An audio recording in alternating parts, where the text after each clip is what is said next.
Rizkiku ada di langit, bukan di tempat kerja. Belajar tawakal kepada putri 10 tahun. Hatim Al-Asam rahimahullahu ta'ala, salah seorang ulama besar kaum muslimin, teladan kesederhanaan dan tawakal. Hatim rahimahullah suatu hari berkata kepada istri dan 9 putrinya, bahwa ia akan pergi untuk menuntut ilmu.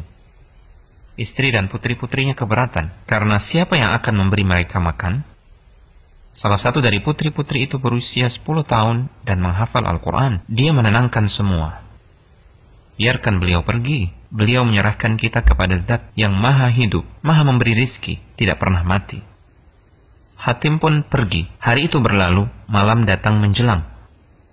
Mereka mulai lapar, tapi tidak ada makanan. Semua mulai memandang protes kepada putri 10 tahun yang telah mendorong kepergian ayah mereka. Putri hafal Al-Quran itu kembali meyakinkan mereka. Beliau menyerahkan kita kepada Zat yang maha hidup, maha memberi rizki, dan tidak pernah mati.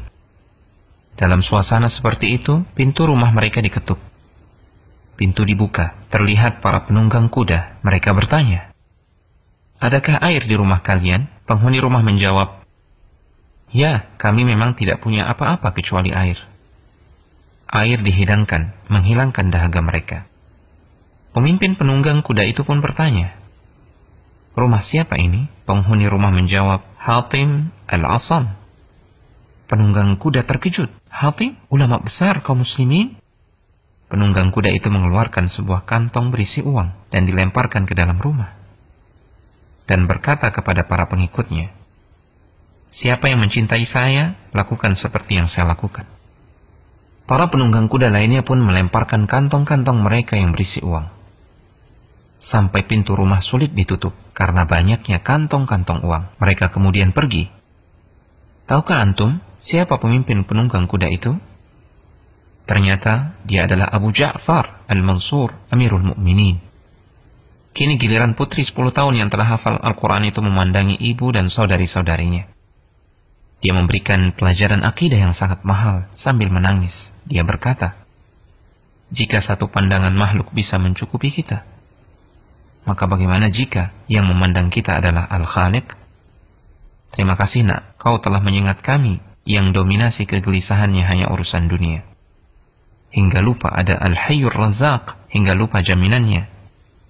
Dan di langitlah rizki kalian, bukan di pekerjaan, bukan di bank, bukan di kebun, bukan di toko, tapi di langit. Hingga kami lupa tugas besar akhirat.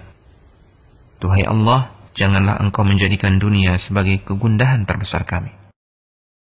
وَفِي السَّمَاءِ رِزْقُكُمْ وَمَا تُوعَدُونَ فَوَرَبِّ السَّمَاءِ وَالْأَرْضِ إِنَّهُ لَحَقٌّ مِثْلَ مَا أَنَّكُمْ تَنطِقُونَ